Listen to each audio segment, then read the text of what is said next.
그 예화를 들 때 맞나 안 맞나 찾아보는데 찾아볼 길이 잘 없을 때가 많아요. 그래서 오늘도 이제 우리 상주 경북 상주 부원교회에서 어떤 목사님이 목회했을 때 있던 이야기인데 한번 찾아봤어요. 상주 부원교회가 있나 없나 한번 찾아봤더니 시골에 있더라고요. 보니까 이 상주나 이렇게 뭐 다른 데도 비슷하지만 뭐 김천도 그렇고 도심지는 조그맣습니다. 근데 그 외에 농촌 지역이 많은데 그 농촌 지역 쪽에 이제 부원교회라는 교회가 있더라고요. 그 교회에서 이제 목사님이 있었던 일입니다. 하루는 이제 처음 보는 부인이 교회에 이제 등록을 했어요. 근데 알고 보니까 친정에서 처녀 때는 신앙생활 잘했는데 이제 불신자 가정에서 결혼을 해가지고 출가해서 온 겁니다. 옛날 이야기죠. 한 60년대, 70년대 이야기. 이 부인의 말에 의하면 이제 남편하고 홀시어머니만 있던 집안입니다. 이런 집에 가면 시집 가면 아주 죽으라고 고생합니다. 요즘은 뭐 좀 다르지만 옛날에는 정말 호르몬이 밑에서 이렇게 있는 독자 집에 가면 정말 고생 많이 해요. 결혼할 당시에는 6일 동안 열심히 일하고 주일은 교회에 나가서 자유롭게 이제 신앙생활을 해준다는 그 약속을 받고 결혼을 했어요.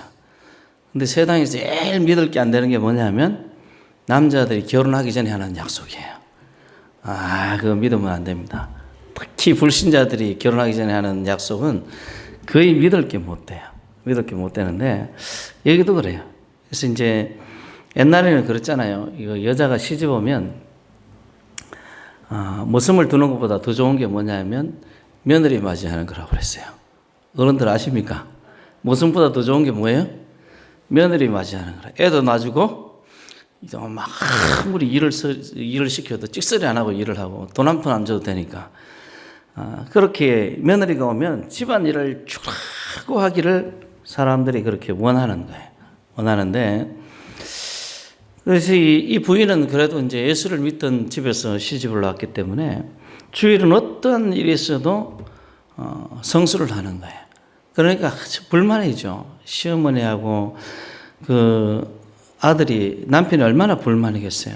그래서 목사가 보기에는 참 귀하다. 저렇게 남편과 시어머니가 싫어하고 믿음이 없고 그 핍박을 하고 이러는데도 저렇게 주일 성수하는 거 보니까 참 귀하다 생각하고 있었는데 마침 또 이 믿음의 딸에게 하나님께서 아들을 낳게 주신 거예요. 요즘은 뭐 아들이 별로 귀하지 않지만 옛날에는 아들을 하면 그죠. 최고죠. 그 아들을 낳아준 거예요. 그래서 이 신랑은 독자인데 아들을 낳아주니까 얼마나 이 집안에 기쁨이 됐겠어요. 됐겠어요. 그런데 희한하게 이 주일 성수하는 이 부인의 그 젖이 나오질 않아요. 젖이 안 나오는 거예요. 그런 사람 가끔 있잖아요. 젖이 안 나오니까 시어머니가 이렇게 해도 안 되고 저렇게 해도 안 되고 생각도 못 해가지고 며느리가 그러는 거예요. 자꾸 시어머니가 교회 나오면 될 것 같다는 거예요. 교회 나오시면 내 젖이 나올 것 같다는 거예요. 자꾸 이렇게 이야기하니까 시어머니가 뭐 시골에서 할 것도 없고 어떻게 할 수 있는 방법도 없고 그래가지고 목사를 찾아온 거예요. 그 목사를 찾아오니까 목사님이 이야기를 하는 거예요. 시어머니에게 내가 이 며느리한테 기도를 해줄 테니까 한 가지만 약속하자. 그 뭐냐면 젖이 만약에 잘 나오게 되면 당신과 당신 아들 교회에 꼭 나오고 예수를 믿겠다고 세약하자. 가족끼리 약속은 안 지켜도 다른 사람하고 하는 약속은 잘 지키잖아요. 그래서 특히 목사하고 약속을 하니까 그 목사가 약속을 당부를 한 거예요. 젖만 잘 나오면 시어머니와 남편이 교회 나오고 예수 믿겠다는 세약을 해라. 그랬더니 이제 시어머니가 다급하니까 그렇게 하겠다고 굳게 약속을 합니다. 그래서 목사님이 이 가정을 위해서 며느리를 위해서 간절히 기도를 한 거예요.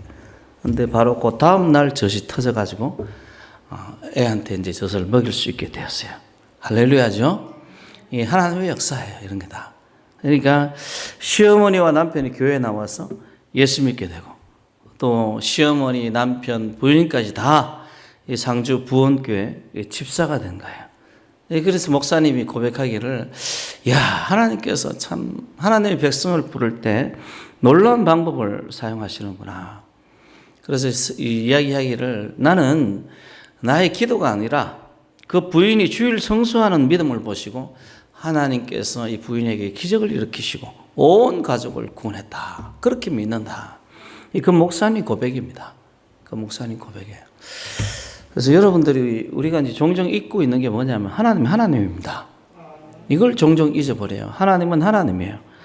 그래서 우리가 살아가는 이 세상 문화나 세상 속에서 직장에 다니거나 뭐 가정생활하거나 이러다 보니까 그 속에서 매몰돼 가지고 세상의 가치관과 환경이라는 그 파도 속에 잠겨가지고 그냥 허덕허덕하면서 사는 거예요.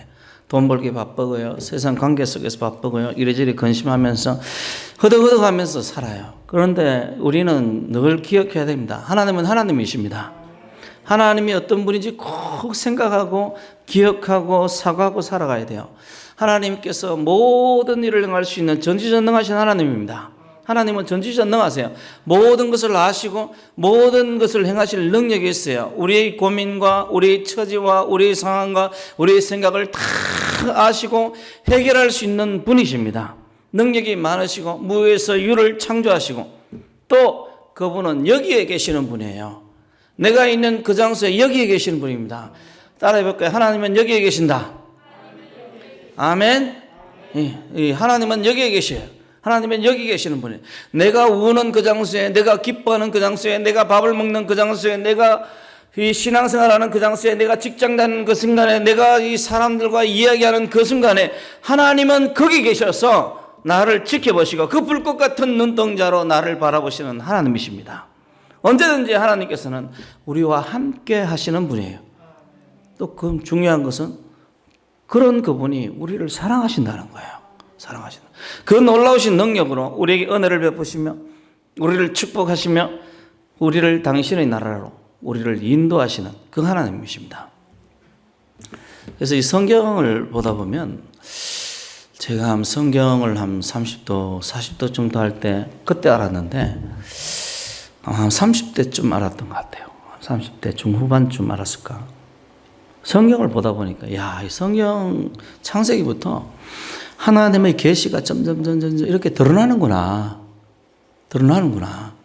실제로 제가 이제 신학교를 91년도에 갔나요? 91년도에 간 것 같은데 약 30년이 됐잖아요. 30년이 됐는데 그때 서점에 나오는 책하고 지금 서점의 책이 비교가 안 됩니다. 비교가 안 돼요. 제가 이 뭐 성령론 같은 경우, 뭐 초대 교회사 같은 경우는요, 서점에 가서 있는 책 없는 거 싹싹 긁어가지고 사서 읽은 사람이에요. 그게 쓸만한 책은 다 읽었습니다. 서점에 있는 책들을. 그런데 다 읽어도 몇 권 안 돼. 요즘은 다 읽으려면 어떻게 되는 거예요? 몇백 권을 헤아리는 거예요. 몇백 권. 그러니까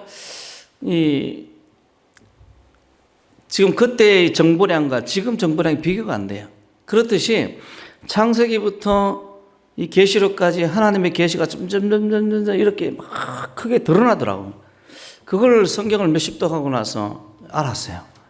그래서 이 성경, 이 이스라엘 백성들이 아브라함, 이삭, 야곱, 쭉 요셉 이렇게 내려오면서 하나님을 알아가는 과정이더라고요. 보니까 이스라엘 백성들이 하나님을 알아가는 과정이에요. 이스라엘 백성들이 많아지는 그 과정은 하나님을 알아가는 과정이에요. 하나님의 계시는 시간이 가면 갈수록 그래서 더욱더 많이 드러납니다. 그래서 여러분들도 믿음이 성장하면 성장할수록 하나님에 대해서 더 많이 아시길 바랍니다. 하나님이 너무나 크고 너무나 충만하신 분이기 때문에 우리가 평생 애를 써도 하나님을 다 알 수 없어요. 하나님을 알아가는 기쁨들이 여러분 가운데 있으시길 원합니다. 하나님을 아는 것이 얼마나 큰 기쁨인지 몰라요. 이 세상에서 오락하고 비교가 안 됩니다. 세상 즐거움하고 비교가 안 돼요. 하나님을 알아가는 기쁨이 최고입니다. 여러분들이 하나님을 아는 성도들이 되길 바랍니다. 그래서 이 생각해야 돼, 생각. 하나님께서 생각. 우리를 무슨 일을 행하셨는가 생각. 왜 이렇게 하셨는가 생각. 하나님, 우리 오후에 제가 이게 지금 창세기 1장, 2장 가지고 계속 몇 달 동안 했잖아요. 그죠? 기억하십니까? 오후 예배도 창세기 1장 2장 이거 가지고 몇 달 동안 계속했어요. 몇 달 동안. 하나님의 나라에 대해서 다른 각도로, 그동안 하던 것과 다른 각도로 하나님의 나라에 대해서 계속 강론했어요. 좀 이렇게 받아 적으신 분들은 정리가 되셨을 수도 있겠다 하는 생각이 듭니다. 어쨌든 하나님께서 창조하셨다는 이 단순한 하나의 사실을 가지고 굉장히 많은 것을 생각해냈어요. 굉장히 많은 것을 생각해냈습니다. 우리가 하나님의 형상으로 지원받았다는 것은 하나님의 뜻은 율법들이 그런 율법에 대한 이야기, 하나님 말씀에 대한 게, 그리스도 형상에 대한 이야기, 그 1장에서 다 가지고 이야기를 한 거예요. 1장 가지고 다 이야기한 거예요. 그런데 그걸 우리가 모르고 있었죠. 우리가 신약 시대가 시작되고 난 다음부터 비로소 알게 된 거예요. 생각해야 됩니다. 하나님에 대해 자꾸 생각해야 돼요. 생각을 해야 그 속에서 하나님께서 하신 일과 하실 일, 앞으로 하실 일들을 우리가 알게 되는 거예요. 그리고 하나님이 앞으로 우리 가운데 행하실 일들을 알게 되면 내가 어떻게 살아야 될지가 정답이 나옵니다. 답이 나와요. 하나님이 앞으로 우리나라에, 하나님이 앞으로 우리 새벽교회, 하나님께서 내 삶에 어떤 일을 하시겠다, 이런 어떤 것을 우리가 알게 되면 내가 어떻게 살아야 되는가가 답이 나옵니다. 방황하지 않아도 돼요. 방황하지 않아도 되고 내가 엉뚱한 일로 헤매지 않아도 돼요. 어제 이제 신문에 기사에 잠깐 보니까 경상북도 대구에 살던 아이 하나가 군대 간다고. 남자들 군대 가기 전에 뭐 하죠? 세연행제. 거의 인간의 끝을 보죠. 그죠? 인생의 끝을 봅니다. 아주 그냥 말로 다 할 수 없는 태폐적인 일들을, 자기가 할 수 있는 가장 태폐적인 일들을 군대 가기 전에 친구들이 하게 합니다. 그래서 대구에 있지 않고 부산으로 가서 부산 클럽에 술집에 돌아다니면서 480명한테 우한 코로나를 전파했다 하더라고요. 전도가 된 사람들은 받을 거고 안 된 사람들은 우한 코로나가 안 생기겠죠. 그 친구가 일부러 그랬겠습니까? 그죠? 모르고 그랬겠죠. 모르고 그랬겠죠. 그래서 우리 가운데 무슨 일이 생길지 내가 결정할 수 없습니다. 내가 할 수 없어요. 하나님만이 하십니다. 저는 여러분들이 그걸 알고 하나님 알기를 힘썼으면 좋겠어요. 제가 이제 우리 교회 이전할 때도 간증을 이렇게 하면서 여러분들에게 간증을 했었어요. 우리 교회 사자, 이전하자, 이런 이야기들이 우리 교회 이전 결정하기 전에 한 4, 5개월 전부터인가요? 이렇게 계속 말이 나왔었는데 토론이 있었어요. 토의가 있었어요. 그런데 그때마다 말을 들을 때마다 하나님 앞에 기도했습니다. 기도하고 내 이성과 다른 결정을 내렸어요. 내가 이성적으로 생각하는 내 생각, 내 합리적인 생각과 하나님께서 기도 중에 응답하신 것과 다른 결정, 두 개가 다른 이야기여서 하나님께서 기도한 대로 그냥 결정을 내렸어요. 그랬더니 하나님께서 이곳으로 인도하시고 모든 것을 채워주셨습니다. 모든 것을 하나님께서 다 이루셨어요. 그러니까 하나님께서 하실 일들을 알면 내가 무엇을 해야 될지, 무슨 말을 해야 될지 정답이 나오는 거예요. 정답을. 그래서 그런 것들을 발견하는 그런 성도가 되시길 바랍니다. 1절에서 우리 같이 한번 읽어볼까요? 43장 1절 같이 읽습니다. 시작.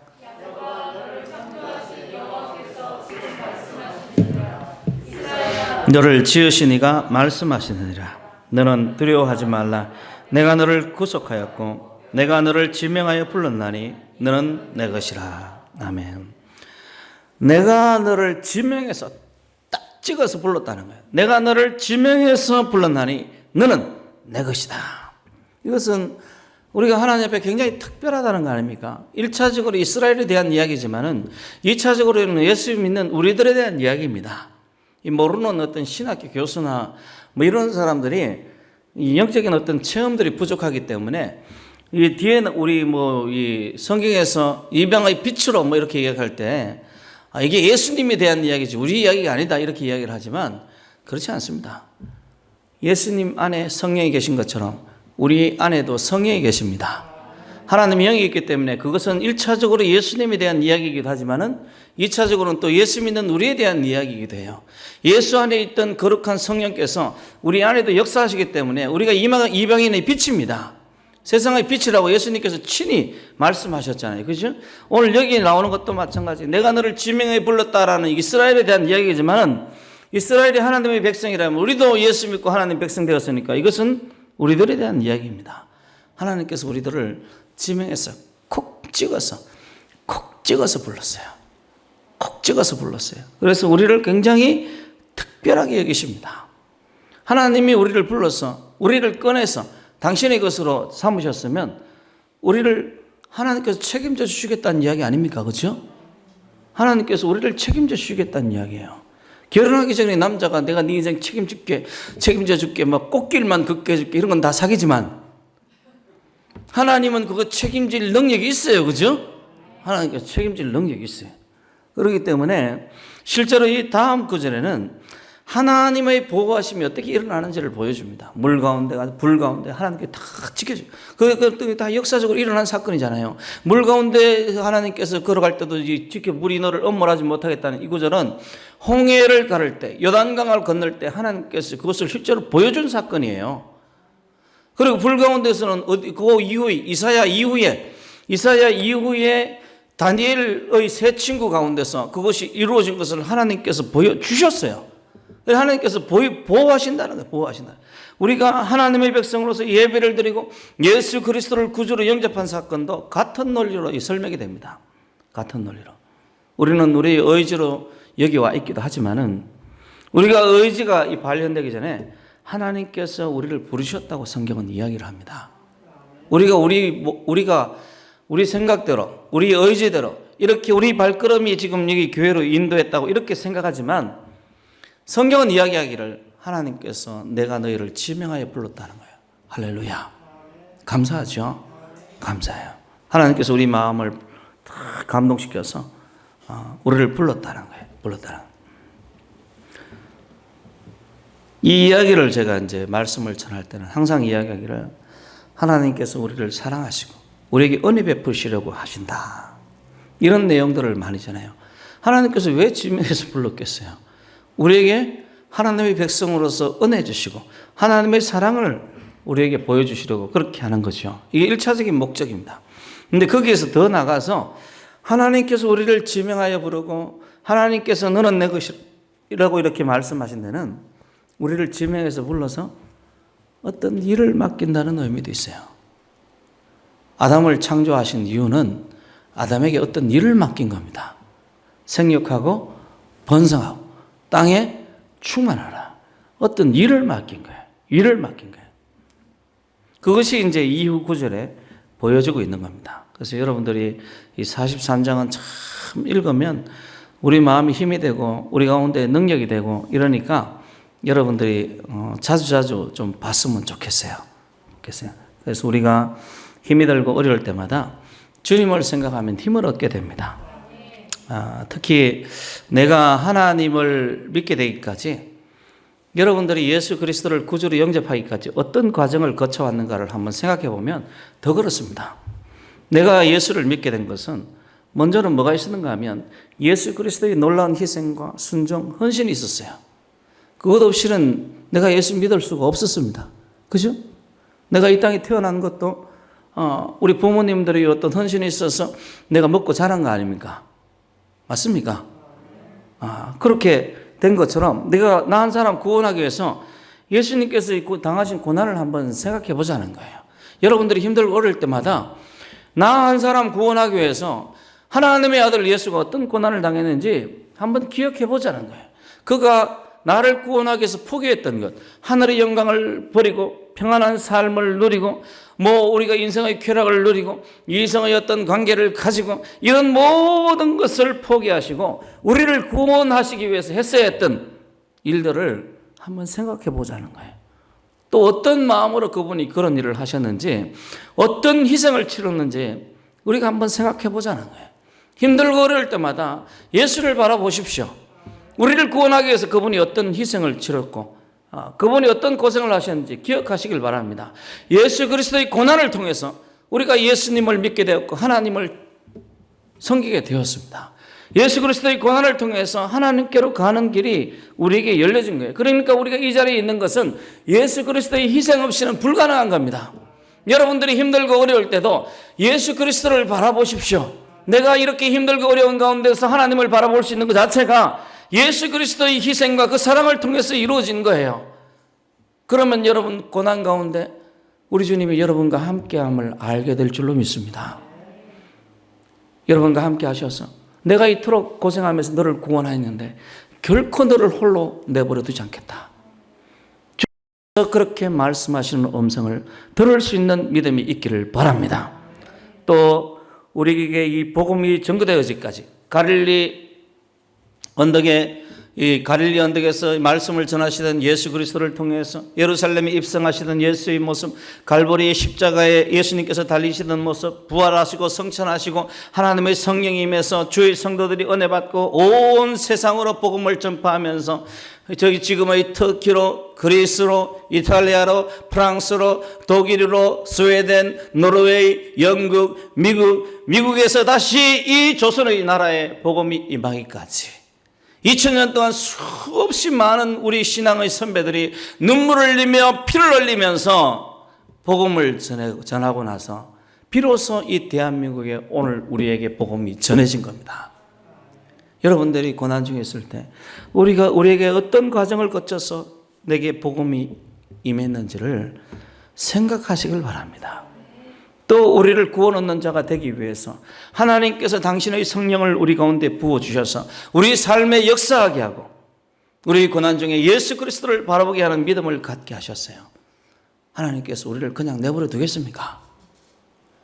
하나님께서 우리를 그 고난 중에 버려두시겠습니까?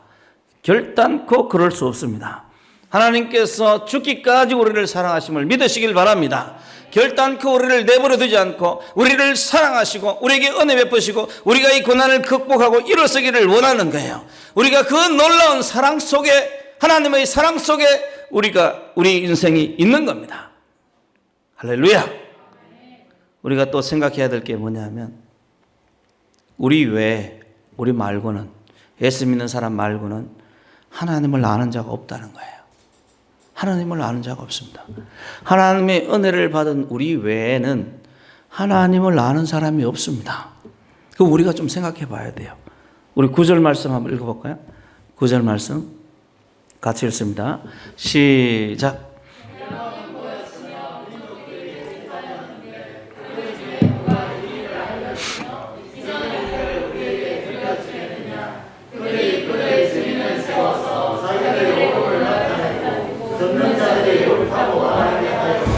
열방은 모였고 민족들이 다 모였는데 누가 이 하나님의 일들을 가르쳐 주겠느냐는 거예요. 누가 하나님의 일들에 대해서 정언하겠느냐는 거예요. 아무리 사람들이 정인을 세워가지고 자기들이 옳다고 이야기를 해도 소용없다는 이야기예요. 오직 우리만이 예수 믿는 우리만이 하나님에 대해서 말할 수 있습니다. 그렇다면 우리에게 맡겨진 사명, 너는 내 것이라 내가 너를 지명하여 불렀다고 이야기를 할 때 우리에게 맡겨진 사명은 아주 지극히 단순하고 명확한 겁니다. 그것은 바로 하나님께서 하나님 되심을 증거하고 나타내는 거예요. 하나님의 은혜 받은 백성들이 하나님의 은혜를 나타내는 겁니다. 우한 코로나로 인해서 많은 교회들이 문을 닫고 예배를 드리지 않고 그랬는데 15%의 교회만이 예배를 드렸어요. 아마 20년, 30년이 지나면 우리 후세들이 그렇게 말할 겁니다.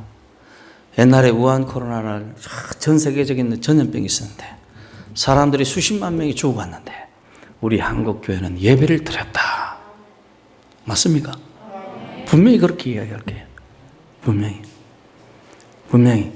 우리 신사참배에 대해서도 여러분들이 이야기했죠. 신사참배에 대해서 수없이 많은 교회들이 굴복했어요. 그런데 굴복하지 않는 수많은 또 목회자들, 성도들이 있었습니다. 그걸 통해서 한국교회는 이야기합니다. 우리는 신사참배에 굴복하지 않았습니다. 주기철 목사님 같은 경우는 정말 못 이루어 걸어가면서 수없이 많은 고문을 받으면서도 신앙의 지조를 지켰습니다. 그렇게 이야기를 해요. 전쟁 중에서 많은 교회들이 문을 닫았습니다. 그러나 부산이나 대구의 일부 교회들은 전쟁 중에서도 주일날 예배를 드렸어요. 후세 우리들은 어떻게 이야기합니까? 한국 교회의 전통은 주일날 아무리 전쟁이 일어나도 뭐 하는 교회예요? 예배를 드리는 거예요. 할렐루야! 우리 교회가 그런 모범이 되었으면 참 감사합니다. 지금은 사람들이 손가락질하고, 지금은 사람들이 이 전염병 속에서도 예배를 드리고, 그게 뭐냐? 교회가 참 세상에 발맞춰 살아야지. 우리가 새벽녘에 전한 말씀 중 하나가 이 세대를 본받지 말고 라는 말씀을 드려요. 세상과 발맞춰 사는 그 순간에 교회는 교회가 아니게 돼버립니다. 교회는 세상을 하나님께로 인도하는 기관입니다. 세상과 달라야죠. 뭐가 달라도 달라야 됩니다. 달라야 돼요. 우리 사명은 하나님을 나타내는 거예요. 하나님의 살아계심을 나타내는 거예요. 하나님의 은혜 받은 백성이 하나님의 은혜를 세상에 보여주는 거예요. 에스더서 6장 13절에는 인상 깊은 이야기가 나오는데, 우리가 잘 알다시피 에스더서는 모르드게와 에스더가 이스라엘을 멸망시키려는 그 하만이라는 사람이 이스라엘 민족을 멸망시키려고 하는데, 모르드게와 에스더가 어떻게 대처하는가에 대한 이야기죠. 그 대처를 통해서, 뒤에 히트가 켜져 있나요? 좀 꺼주세요.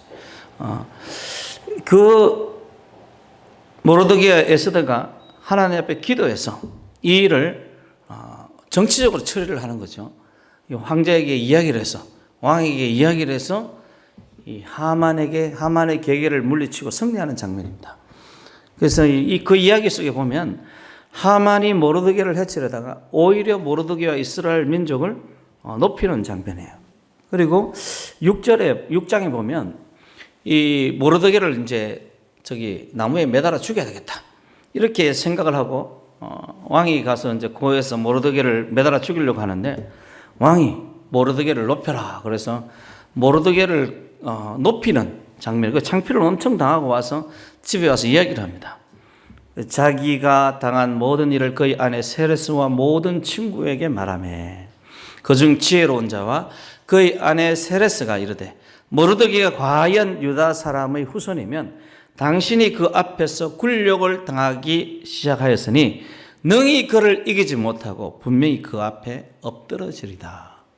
그 부인과 친구가 지금 당신이 지금 모르드게 앞에서 창피를 당하기 시작했으니까 이제는 안 된다, 우리 졌다. 이 말이 무슨 말인가 하면, 이 사람들이 이스라엘의 하나님에 대해서 알고 있었던 거예요. 그래서 이스라엘 하나님 역사하기 시작하면 우리가 감당할 수가 없다는 걸 알고 있었던 거라. 그래서 이 말을 하는 거예요. 그래서 이 구절을 때, 참 이렇구나. 이 바벨론의 수많은 민족들이 이스라엘의 하나님, 여호와 하나님을 알고 있었구나. 그래서 이 내용이 말하는 바는 뚜렷합니다. 하나님의 권능과 이스라엘과 하나님의 이야기가 이방인들에게 널리 알려져 있다는 이야기예요. 하나님께서는 이스라엘을 통해서 당신의 영광을 나타내셨습니다. 그리고 나타내시기를 원하십니다. 이러한 논리는 구약이나 신약이나 관계가 없어요. 이것은 오늘날에도 분명합니다. 하나님께서 우리를 통해서 하나님의 영광을 나타내기를 원하시고 또 나타내시기를 원하십니다. 그러니 우리는 하나님의 하나님 되심을 믿어야 되겠죠. 그래서 우리 교회 같은 경우는 믿고 예배를 드렸어요. 그죠? 아무 일도 없죠? 좀 약간 불편하긴 했어요. 저도 이게, 이거 말고, 우리 필터 그거, 이거는 잘 통해요. 잘 통하는데, 필터 93가 그거 하고 우리 집 사람 만들어 놓은 거 하더니 호흡이 곤란해서 찬송을 부르기가. 그래서 최선을 다해서 불렀는데 아마 얼굴이 빨개졌을 것 같아요. 빨개졌을 것 같아요. 그래서 등산한다는 생각으로 아주 열심히 불렀는데, 불편하죠. 그래도 참 감사합니다. 감사해요. 그럴 때 우리 신앙이 드러나는 거 아니겠습니까? 그럴 때 우리 믿음이 드러나지 않겠습니까? 힘들고 어려울 때 우리 믿음이 드러납니다. 부부간에도 마찬가지예요. 우리 누구야? 김상욱 씨하고 모정희 씨 잘 사나 모르겠네. 같이 살면 여러 가지 문제들이 생기는데, 언제 사랑이 증명되는가 하면 힘들고 어려울 때입니다. 서로 감정이 상했을 때 뭐가 나타나는 거예요? 사랑이 증명이 되는 거라. 잘 사시길 바랍니다. 아멘 소리 안 들리는 것 같은데 두 사람, 다른 사람이 아멘 하는 것 같아요. 그래서 하여튼 두 분 잘 살아요. 잘 사시길 바라요. 어쨌든 다 그런 겁니다. 그런데 사람들은 거꾸로 생각해요. 다들 거꾸로 생각하더라고. 이게 뭐냐면 죄로 인해서 우리 지혜가 가리워진 거죠. 하나님의 하나님 되심을 믿으십시오. 그리고 하나님을 증거하시길 바랍니다. 제가 30년 동안 이 목회자 생활을 하면서 이적과 기사가 언제 많이 나타나 봤더니 많은 성도들이 기도할 때 이적과 기사가 많이 나타나는 걸로 그렇게 알고 있더라고요. 아닙니다. 이적과 기사는 제가 이렇게 목회하면서 보니까 전도할 때 나타나요. 전도할 때 많이 나타나더라고. 전도할 때. 기도만 쭉쭉하고 정도 하나도 안 하고 기도만 쭉쭉하는 인간들 있잖아요. 별로 하나님 역사 별로 안 나타납니다. 그 사람들 보면 하나님 역사 많이 나타나요. 어떤 때 많이 나타나는가 하면 기도하고 전하고 기도하고 전하고 이러는 사람 가운데 막 이적과 기사가 일상입니다. 그 사람들은. 일상이라. 이게 참 하나님께서 뭘 원하시는지 보여주죠. 이적과 기사는 우리 힘과 능력으로 나타낼 수 있는 게 아니잖아요. 그건 하나님이 내시는 거거든. 인간이 할 수 있는 게 아니고요. 하나님이 하는 거예요. 하나님께서 이적과 기사를 나타낸다는 말은 뭐냐면 이게 자기 뜻이라는 거야. 내 뜻이 여기에 있다는 거예요. 여기에 있기 때문에 이적과 기사를 통해서도 이게 나타나는 거예요. 그게 뭐냐면 하나님의 영광을 나타내고 하나님 자신을 드러내는 겁니다. 드러내는 거예요. 이것이 바로 오늘 이야기하는 우리 사명입니다. 환경을 두려워하지 마세요. 주변 사람들의 평판을 두려워하지 마시길 바랍니다. 내 인간의 연약함을 두려워하지 마세요. 내가 과연 저것을 할 수 있을까? 생각하지 마세요. 생각하지 마세요. 두려워하지 마세요. 이것은 하나님을 증거하고 하나님의 영광을 나타내는 것은 우리 능력의 문제가 아닙니다. 그래서 믿음의 문제입니다. 따라 한번 해볼까요? 우리 능력의 문제가 아니라 믿음의 문제다. 믿으십니까?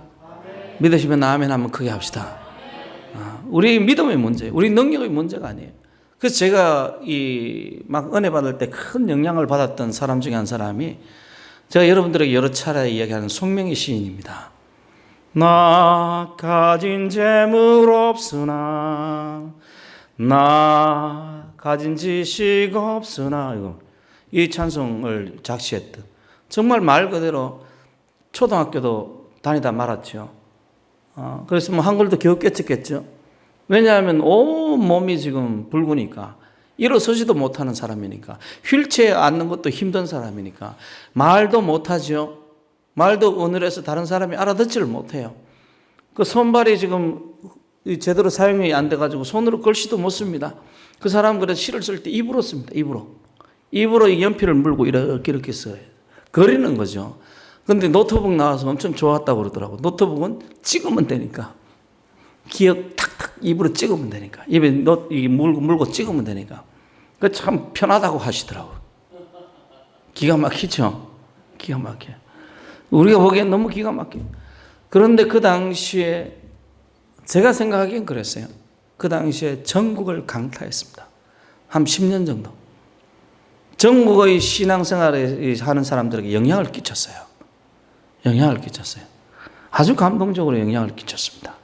그의 헌신과 그리스도에 대한 사랑, 하나님 앞에 기도하는 경건생활 이런 것들이 그 당시 젊은이들에게 64년생입니다. 저하고 비슷한 세대예요. 능력의 문제가 아니고 믿음의 문제입니다. 믿음의 문제예요. 믿음. 우리가 하나님의 하나님 되심을 믿는다면 우리를 통해서 나타나는 것이 내 능력이 아니라 하나님의 능력입니다. 정말 하나님이 하나님 되심을 내가 믿는다면 하나님의 능력이 나를 통해서 나타나는 거예요. 송명희를 통해서 그 능력이 나타나는 겁니다. 믿음을 증거하는 그런 성도 되시길 바랍니다. 바로 그때 하나님의 하나님 되심이 나타나는 겁니다. 세상에 대해서 하나님께서 분명히 이야기하십니다. 오늘 본문 속에 눈이 있어도 보지 못하고 귀가 있어도 듣지 못하는 백성이라고 이야기를 해요. 하나님의 역사를 볼 눈도 없고 하나님 말씀 들을 귀도 없는 거예요. 이것이 세상을 바라보는 하나님의 관점입니다. 세상을 하나님께서 그렇게 보는 거예요. 세상 사람들을 그렇게 보는 겁니다. 하나님의 역사를 나타내도 그 역사가 하나님 역사인지 몰라요. 하나님 말씀을 들려줘도 그게 하나님 말씀인지 몰라요. 그게 세상 사람들입니다. 그게 하나님께서 바라보시는 세상이에요. 맞습니까? 안 맞습니까? 그게 맞는 거죠. 그게 맞는 거죠. 예수님께서도 제 아들을 전도하러 보내시면서 뭐라고 그래요? 보라, 내가 너희를 보냄이 양을 이리 가운데로 보낸 것 같다. 세상을 뭘로 본 겁니까? 이리 때가 가득한 걸로 본 거예요. 이리 때가 가득한 걸로. 예수님이 바라보는 세상은 이리 때가 가득합니다. 이리 때가 가득해요. 이런데 하나님께서 우리를 아무런 능력도 없이, 아무런 보호장구도 없이 세상에 가서 복음을 전하라고 하셨겠습니까? 말이 안 되잖아요. 세상이 정말 이리 때고 세상이 하나님 말씀 듣지도 않고 보지도 않는 그런 세상인데 우리가 가서 전하라, 정말 나를 나타내고 나의 영광을 나타내라, 나의 삶을 전하라, 이렇게 말씀하셨는데 아무런 보호장구 없이 하나님께서 우리를 보내셨겠습니까? 절대로 아닙니다. 하나님께서, 하나님 자신이 우리 보호자가 되어서 우리를 보내는 겁니다. 그래서 우리가 하나님으로 능력 삼고 하나님으로 능력자 삼고 하나님으로 이 말씀을 전하게 하시려고 주의 거룩한 성령을 우리에게 부어주신 거예요. 성령 충만하시길 바랍니다. 성령으로 말하게 하신 거예요. 하나님께서 친히 보호장구가 되시고 하나님이 친히 우리 능력이 되어서 우리가 하나님을, 그 하나님을 믿을 때 그 능력이 나타나게 하신 거예요. 사람들은 저 때문에 하나님을 알 수도 없고 만날 수도 없습니다. 누군가가 이 사람들에게 예수에 대해서 전하지 않으면 이 사람들은 전부 다 하나님의 영광에 이르지 못하고 죽음을 맞게 될 겁니다. 예외가 없습니다. 모두가 그렇습니다. 모두가. 그래서 하나님께서 그렇게 말씀하시는 겁니다. 눈이 있어도 보지 못하고 귀가 있어도 듣지 못하는 백성을 이끌어내라. 이끌어내라. 환장하죠? 미치겠죠? 눈이 있어도 보지 못하고 귀가 있어도 듣지 못하는 사람을 어떻게 하라고요? 이끌어내라는 거예요. 이끌어내라는 거예요. 어떻게 이끌어내려면 어떻게 해야 돼요? 그래서 저는 여러분들에게 말씀 전한 것처럼 학생 시절에 친하게 지내는 우리 친구를 전도하기 위해서 막 중앙도서관에서 내가 탁 들어가지고, 옛날에는 제가 힘이 좀 셌어요. 탁 이제 허리를 딱 안아가지고 버쩍 들어가지고 제가 계단을 막, 그 중앙대학교 계단이 가팔라요. 그 중앙도서관에서 내려오는 그 계단이 계단을 딱 막 버쩍 들어가지고 내려와가지고 교회 앞에 딱 갖다 놨어요. 그랬더니 도망가더라고, 거기서. 이끌어내라는 거예요. 이끌어내라는 거예요. 올 수 없는 자들을 이끌어내라는 거예요. 이끌어내라는 거예요. 오지 않는 자들을 이끌어내라는 거예요. 누구에게 하신 이야기입니까? 바로 우리에게, 먼저 예수 믿은 우리에게 하시는 말씀입니다. 그리고 다음과 같이 이야기합니다. 나는 여호와니 나 외에 구원자가 없느니라. 내가 알려주었으며 구원하였으며 보였고 너희 중에 다른 신이 없나니 그러므로 너희는 나의 증인이요 나는 하나님이니라. 여호와의 말씀이니라. 우리가 하나님의 증인이랍니다. 우리가 해야 될 일이에요. 내 할 일은 내가 해야죠. 우리가 해야 될 일이에요. 다른 사람이 아니라. 로마서에서는 다음과 같은 구절이 나옵니다. 누구든지 주의 이름을 부르는 자는 구원을 받으리라. 그런즉 그들이 믿지 아니하는 일을 어찌 부르리요? 듣지도 못한 일을 어찌 믿으리요? 전파하는 자가 없이 어찌 들으리요? 보내심을 받지 않았으면 어찌 전파하리요? 기록된 바 아름답도다 좋은 소식을 전하는 자들의 발이여 함과 같으니라. 누군가가 전해야, 듣고 들어야 예수를 믿고 예수를 믿어야 구원받는다는 이야기입니다. 다시 한번요. 누군가가 전해야, 듣고 들어야 예수를 믿고 믿어야 구원받는다는 이야기예요. 우리가 전하라는 이야기입니다. 우리가 전해야 다른 사람이 예수를 믿고 구원받는다는 이야기예요. 늘 하는 이야기지만은 하나님께서는 사람을 통해서 역사합니다. 이 말은 지금 나를 통해서 하나님께서 역사하신다는 이야기예요. 나를 통해서 하나님의 살아계심을 드러낸다는 거예요. 나를 통해서 하나님께서 내 가정을 구원하시길 원하고요. 나를 통해서 하나님께서 이 나라의 민족을 구원하시길 원한다는 이야기입니다. 그리고 이것이 우리가 사랑하는 사람들을 전도해야 될, 복음을 전해야 될 이유입니다. 그리고 때로 이것 때문에 좌절하기도 하고요. 때로 두려워하기도 하고요. 때로 하나님에 대한 어떤 시험들, 불신앙이 생기기도 합니다. 왜냐하면 복음을 전하는 것이 우리 뜻대로, 우리 희망대로 이루어지지 않기 때문이에요. 뿐만 아니라 이런 전도 때문에 내 자신의 어떤 사회적인 평판이 낮아지거나 조롱을 받거나 오히려 핍박받는 일들이 비일비재합니다. 여러분 그때마다 생각하십시오. 우리가 믿는 하나님은 하나님이십니다. 하나님이세요. 하나님은 전능하시고요. 하나님은 어디에나 계시는 무소부지하신 분이고, 하나님은 창조의 하나님이고, 하나님은 지금도 이 시간에 우리 역사를 주관하시는 분입니다. 그리고 그 하나님께서 우리를 구원하시기 위해서 자신의 아들을 내어주시기까지 우리를 사랑하셨다는 사실을 기억해야 합니다. 그 하나님께서 우리에게 복음을 전할 사명, 하나님의 영광을 나타낼 그 사명을 맡긴 거예요. 하나님을 믿읍시다. 믿음으로 나아가서 예수 그리스도를 증거하는 성도가 되시길 원합니다. 오늘 날 이 유한 코로나 때문에 전도하기가 몹시나 힘든 그런 상황이 되었는데, 안 그래도 힘든데 더 힘든 상황이 되었어요. 전도사님이 그러더라고요. 선거운동 하듯이 우리 전도합시다. 가서 선거운동하면 막 이런 것도 하고, 가서 그 동네 아줌마들 와가지고 막 몸도 막 크신데 막 힘들게 막 쿵쿵쿵 뛰면서 막 이런 것도 하고 막 또 막 이런 것도 하고 이러는데 그거 해야 되나?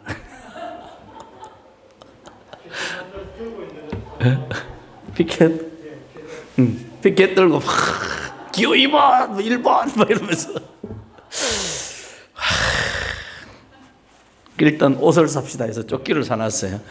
조끼를 샀는데 지난주에 추웠잖아요. 근데 조끼를 입으려면 이 옷을, 겉옷을 벗고 입어야 되는데 추워서 못하겠다 해서 한 주 동안 미뤘어요.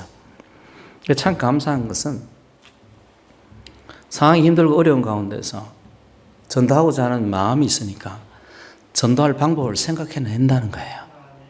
생각해낸다. 하나님이 이런 걸 기뻐하십니다. 하나님에 대해서 일을 하고자 하면 길이 열리는 거예요. 하나님이 이런 것을 기뻐하시고 이런 곳에 하나님의 거룩한 영이 역사합니다. 사랑하는 성도 여러분, 성령이 역사하는 그런 교회 됩시다. 하나님을 기쁘시게 하고 예수 그리스도의 영광을 나타내는 그런 우리 새벽교회 되기를 주의 이름으로 축원합니다. 우리 같이 한 30초만 같이 한번 기도하는데, 하나님, 우리 새벽교회가 그리고 우리 자신이 하나님의 영광을 나타내는 그런 교회, 그런 성도가 되게 하옵소서. 우리 같이 한번 기도드리겠습니다.